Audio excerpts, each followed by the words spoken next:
This is Audible. Dreamscape, an RB Media audio brand, presents The Divorce by Frida McFadden.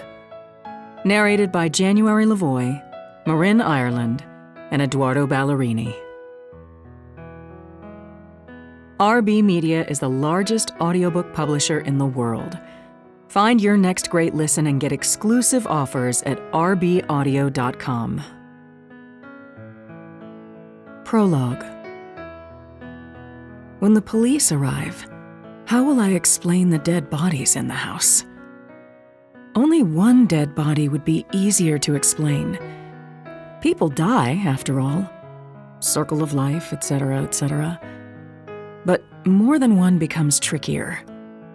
Not that I have a lot of experience with it, but it's just common sense. One person can die by accident. Multiple deaths?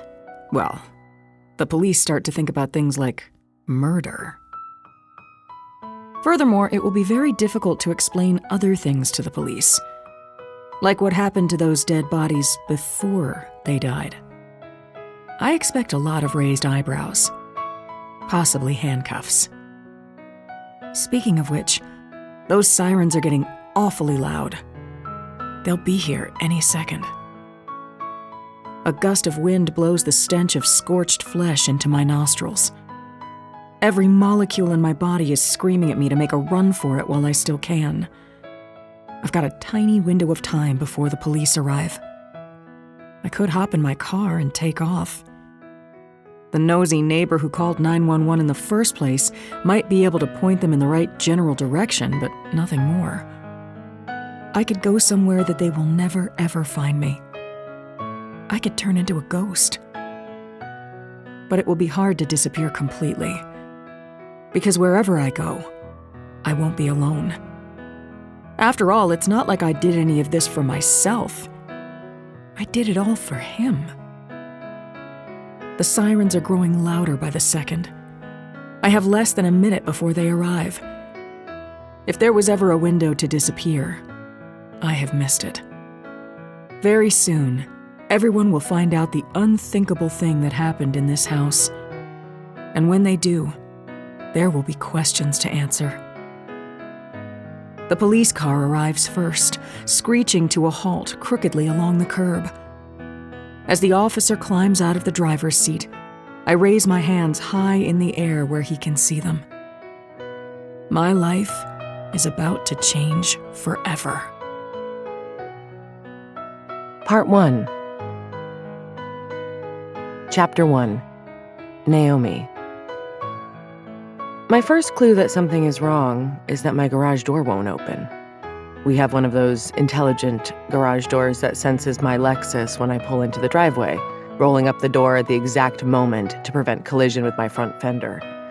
The garage door is a feature my husband proudly showed me when we moved into this house, joking that it was smarter than I am, and in all the years I've lived here, it's never proven him wrong. Until today. I throw my Lexus into park and stare at the garage door as if it's a puzzle I have to solve. There's a way to open it manually, I'm sure of it. I have a distinct memory of Jeremy telling me that if it didn't open automatically, all I would have to do is, "Mommy?" Teddy's babyish voice pipes up from the back seat. "Is the door broken?" I turn to look at my son, still wearing his white uniform from the karate class I just picked him up from. He is strapped into a car seat in the back, even though at 5 years old, he's getting a little big to be sitting in one. He looks almost comically big for it, but I read that in the case of a rollover accident, there is nothing safer. And our pediatrician recommended the car seat until age 6, so I ignore the eye rolls from some of the other women at kindergarten pickup. "I don't think so," I say. "Then why won't it open?" Excellent question. I glance over at the house, where the lights are on inside, signaling that Jeremy is home from work. That's almost as surprising as the garage door not opening, since he rarely makes it home before the very moment we're sitting down to dinner, and often much later. He's at least an hour early tonight. My husband manages a hedge fund in the city, and he works harder than anyone I know, but I respect the fact that even if he has to sometimes miss our family dinner, he is home every single night to put Teddy to bed. Aside from the occasional business trip, of course.